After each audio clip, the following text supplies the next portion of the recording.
Now we're going to talk briefly about weapons, and you'll see why in just a minute or two. At the top there, you see the 1863 Springfield rifle. That is the standard weapon used by the U.S. infantry during the Civil War, the Union Army during the Civil War. Confederates used one practically just like it, called the Enfield. The big difference being that the Springfield was manufactured in Springfield, Massachusetts, and the Enfield was bought from British manufacturers. Either way, the Springfield that was used during that Civil War period was a muzzle loader, and you know how that works, right? It shoots one bullet at a time, and you have to stand the gun straight up, and you have to drop the bullet into the barrel, and then you drop the powder into the barrel.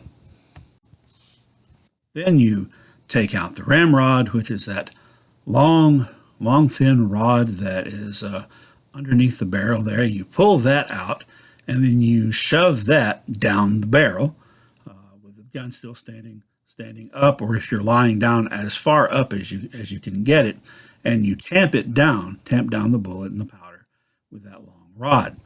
Okay, so this took about 20 seconds to reload. So using one of these, a soldier could fire about 3 rounds per minute.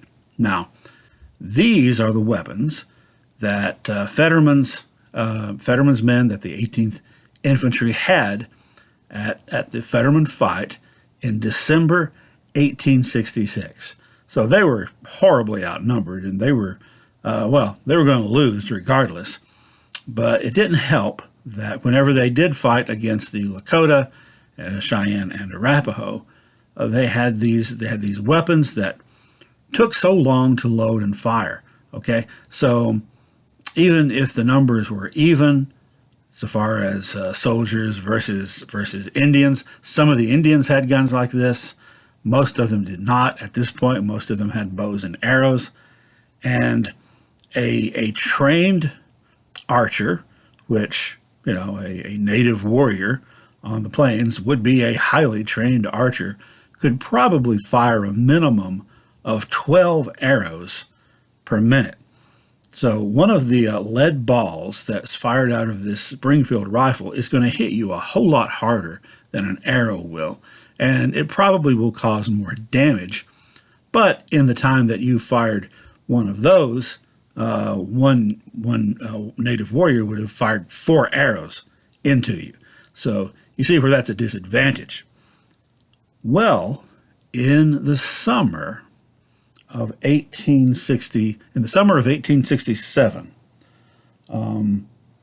there were a new shipment of weapons arrived at Fort Phil Kearny for the soldiers under the command of Captain Carrington to use, and it was the new updated model of Springfield rifle, the 1866 version, which, if you're looking at it here, looks a lot like the 1863 Springfield. You can, other than the fact that the photograph is a little bit lighter in one, you can hardly tell them apart from looking, other than the fact that right there on the top of the 1866 Springfield, there's more little gadgets in front of the hammer, and that includes the loading mechanism. This is what makes the Springfield superior to, well, the 1866 Springfield superior to the models that were made in the years before that. Now, it's still only a one-shot rifle. You still have to fire once, and then you have to reload before you can fire again. But you don't have to do that whole ramrod business. What you do, it's called breech loading. You don't load it at the barrel. This extra little bit of equipment that's on top in front of the hammer just lifts up, and you can set a bullet down in there and then close it back, and you're ready to go. You're ready to fire again. This means instead of 3 bullets per minute, a soldier using one of these, if he was well trained and was good at it, could fire 10 times in 1 minute. So you can imagine that makes a significant amount of difference. Although, again, for Fetterman's group, outnumbered more than 30 to 1, I don't know that it would have helped a whole lot, but it might have. So anyway, that changed after Fetterman got killed, so it didn't help him any. But the other soldiers that were under the overall command of Carrington wound up with these 1866 versions. Now, underneath that, you see the Spencer rifle or the Spencer carbine, and those are two different things. Basically, the Spencer carbine is a smaller, lighter version of the Spencer rifle. It's a little bit, the barrel's a little bit shorter, it's easier to handle, and the Spencer carbines were made specifically for the U.S. cavalry. So at this time, actually before this time, toward the end of the Civil War and into 1866, the cavalry had the Spencer carbines. Infantry, though, still had the one-shot weapons. Well, the Spencer has this advantage. It is not a single-shot weapon.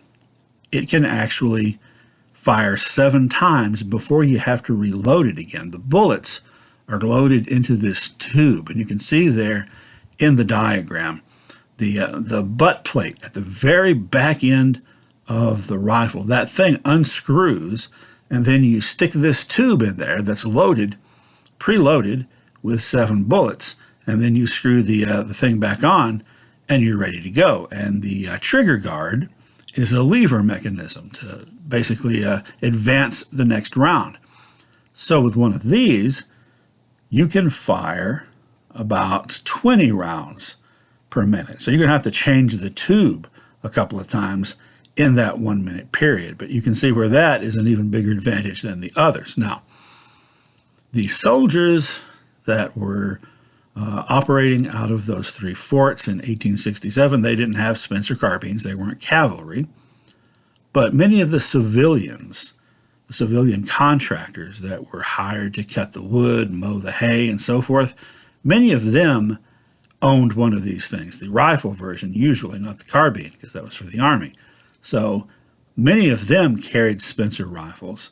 And if you had a few civilians with these things, that could significantly add to your firepower. Now, it's almost as if I were talking about this and talking about ways that you could add to your firepower that Fetterman didn't have, almost as though something were going to happen in which that's going to come to the fore. And indeed it does. In fact, 2 somethings happen.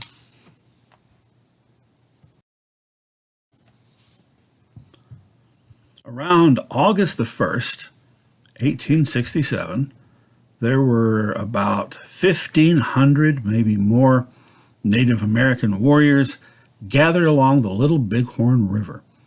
And they were deciding what to raid first.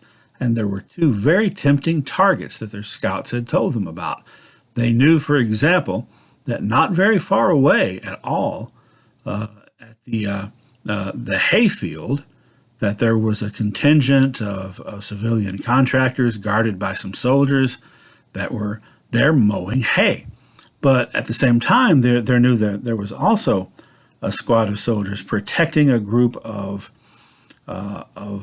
lumberjacks, basically, that were going out to cut trees not too far from Fort Kearny. So which one to go after? Well, they decided, why not just get them both around the same time? So they just divided their forces. And the Lakotas went southward toward Fort Kearny to get the people in the timber patrol, as it were. And the Cheyenne and Arapaho headed for the hayfield. There were 21 soldiers at the hayfield, protecting 9 civilians who were cutting hay. However, they had been working in this area before, okay?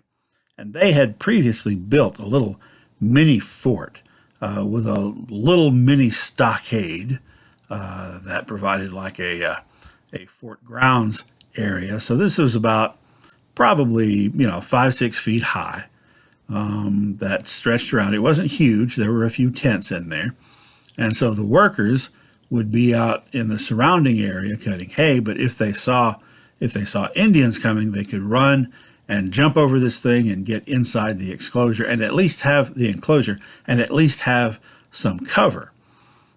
So anywhere between 500 and 700 Cheyenne and Arapaho did come swooping in on them, and the soldiers and the civilians did manage to get inside this area and try to hold the Indians off. Now, the soldiers had the new 1866 Springfield rifle that was a breech loader that they could load very rapidly compared to the guns they had had previous. And most of the civilians had Spencer rifles. So they were able to hold off that huge number of Indians by rapidly firing into them. And the attacking Indians gave up pretty quickly after they had lost some people. Now, overall, there were about 3 killed on the U.S. side and 4 wounded. And among the Cheyenne and Arapaho, accounts vary, by which I mean the white people said they killed 23 Indians. The Indians said, no, you only killed 8 of us. So it's probably somewhere in between. So not a huge number of lives lost altogether even, nor even on the Indian side. But it was enough to convince them they needed to fall back and to retreat. And the soldiers and their civilian charges here were able to successfully defend themselves and keep from getting wiped out. The next day, August the 2nd, the Lakota warriors attacked the woodcutting detail near Fort Phil Kearny. Now, they had done something similar. They had prepared sort of a mini fort for themselves, but instead of building it sort of from scratch, what they had done is they had taken wagons, just the bottoms of wagons, the beds with sides on them, and made a ring of those. You can see the soldiers standing inside that ring. So they used wagon boxes in essence. And when the Lakota attacked, and there were hundreds of them, maybe as many as 1,000, it was with very, very similar results to the hayfield attack the day before, in that on the U.S. side, there were 7 killed and 6 wounded. On the Lakota side, there were about 6 killed and 6 wounded, according to the Lakota. According to the guy in charge of the soldiers, they killed like 60 or maybe 160 Indians. It was very unbelievable and unlikely. So this probably was just like the hayfield attack, where they killed just enough of them that the Indians saw that these guns were going to have a very devastating effect, so they withdrew. Now, in both the hayfield fight and this that came to be known as the Wagon Box Fight, and this one is the more famous one, maybe because just the idea of fighting in wagon beds stands out more. I don't know, but both these cases, the U.S. Army side, the squads, managed to avoid being massacred, and that counts as a victory, really. Any day you don't get massacred was a good day. So they were able to hold out, and this really showed the advantage that technology can add, because with this shift, this what might seem a minor shift in technology, added an enormous amount of firepower to the U.S. Army.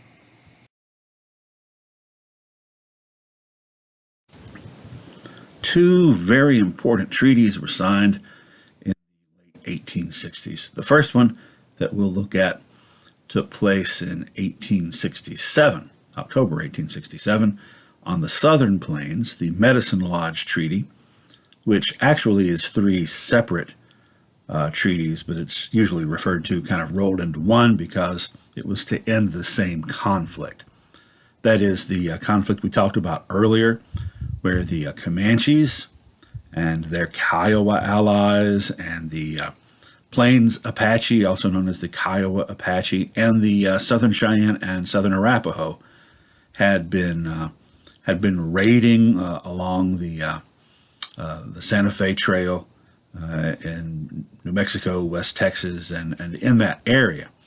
Well, this treaty, in this treaty, the various tribes conceded all their land claims in Kansas and Colorado and agreed to be removed to Indian Territory, what is now western Oklahoma, onto reservations. So one treaty was with the Comanches and Kiowa together, a separate one just for the Plains Apache, and then another separate one for the Southern Cheyenne and Southern Arapaho. So that the Southern Cheyenne, Southern Arapaho wound up on the same reservation as did the Comanches and Kiowas. Now, the Dog Soldiers were a different story. Now, the Dog Soldiers, you will recall, was one of the military societies of the Cheyenne that had first been established in the 1830s and wound up being very popular. A lot of warriors wanted to join it, and it got really big, so big that in many ways it could be considered its own separate band. Not surprisingly, since this is a military society made up of people who really wanted to be known for their military exploits, they did not abide by this treaty. They did not agree to this treaty, did not agree to give up their hunting rights in Kansas and Colorado, and they kept hunting there, and they kept conducting raids there on settlers and on soldiers whom they believed were trespassing on their territory. So Southern Cheyenne Dog Soldiers, they keep fighting. Also among the Comanches, the Quahati Band that was led by Quanah Parker, also called Quahada, led by Quanah Parker. They had been planning to be among the Comanche bands who came to Medicine Lodge to sign this treaty, but there was an outbreak of smallpox among their band, and so the leadership didn't make it in time to the signing of the treaty, so they never signed it. So after all this was established and the other Comanche bands agreed to go to Oklahoma and be confined to a reservation, the Quahati Band said, well, we never signed anything. We weren't there.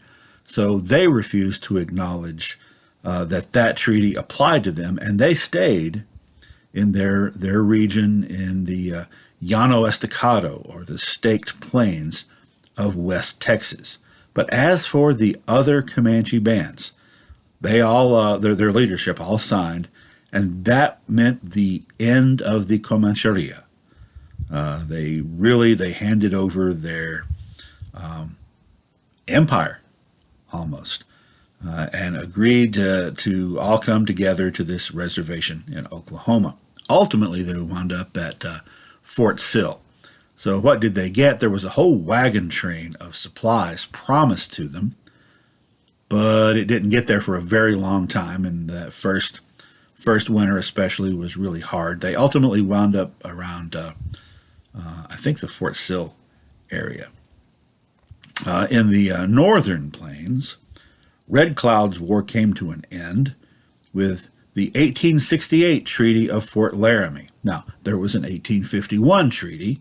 Remember, that's the one where those 8 different northern plains tribes had signed on and agreed to allow safe passage to settlers along the Oregon Trail, agreed to let the Army build forts, all that stuff. This is a different Fort Laramie Treaty. They are both very important, and they both get mentioned a lot in discussions of the Northern Plains, but also the discussions of American Indian history in general.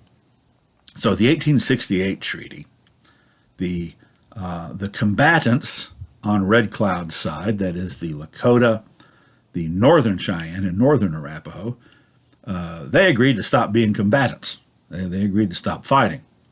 And what the U.S. government did was they acknowledged that the U.S. was was in the wrong in the whole issue, that the war had been provoked by all those miners. Remember, there were about 3,500 of them who had encroached onto Indian territory in the northern plains on their way to the gold fields along the Bozeman Trail. So the U.S. admitted that's what started the war, and the U.S. agreed to not allow it any further, not let it happen. They closed down the Bozeman Trail. So at that point, after that point, you wanted to go to Montana, you wanted to go to Bozeman, Montana, you wanted to go to the gold fields for whatever gold might have been left by that time, you had to take the long way around. You couldn't take a shortcut through Indian country. So the Bozeman Trail is closed. There was an admission of culpability and a guarantee that all three tribes, Lakota, Cheyenne, and Arapaho, would be guaranteed hunting rights throughout the northern plains, including that area that the 1851 treaty had marked out as being Crow territory. So they were allowed to continue hunting there. Also, the United States government guaranteed the safety of the Black Hills, which was, of course, sacred to all three of these tribes. They guaranteed that there would be no encroachment of the Black Hills, that the Black Hills would be off limits for non-Indians, and that the government would enforce that. That makes this treaty and this war, Red Cloud's War, very significant.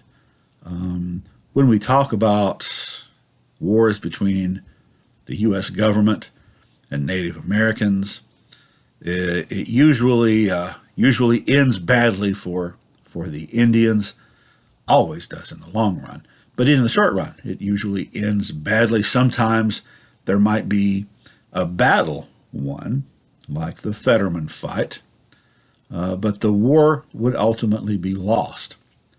This is one of the very rare cases where the Indians won the war. Essentially, they got everything that they had been asking for. They got peace on their terms, which, is really unusual, sadly, but it did lead to peace on the northern plains for almost a decade, for about 8 years, until the same thing happened that ended the peace of the original 1851 Fort Laramie Treaty.